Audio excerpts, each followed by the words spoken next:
Hey guys, so now we're just waiting sa aking pinsan, si Ate Chini. So now naka-outfit na tayo pang gym. So yeah, mag-gym na tayo. For real na to guys, for real na talaga, for real. Dito ka na ate!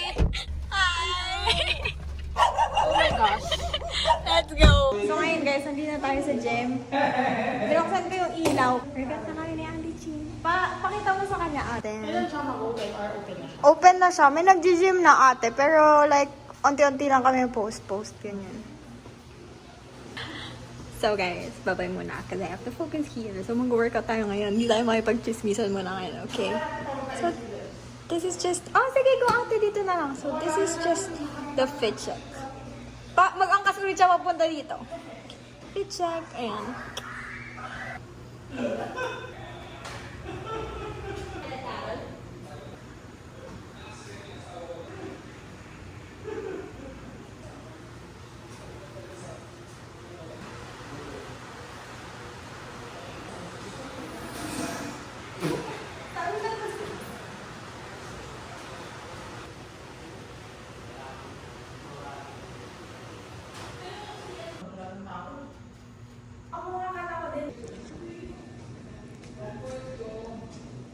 Hey guys! So now, we're done mag-workout na ni Ate Chin and may nalimutan lang siya so kinukuha niya ngayon yung damit niya sa loob.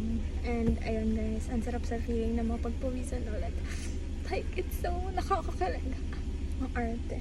Pagdan, no? Bigla nag-jelly. Bigla nag-jelly. Sa akin din na mag-ano ko na nag-jelly. Sige na guys, nag-drive na ako. Bye-bye.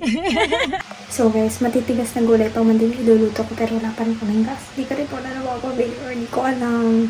So paano yun? Sige, mag-iwan na ako. Ilalagay ko sa freezer para ibaboil-boil na. So, tingin ko ngayon. So, bakit ba?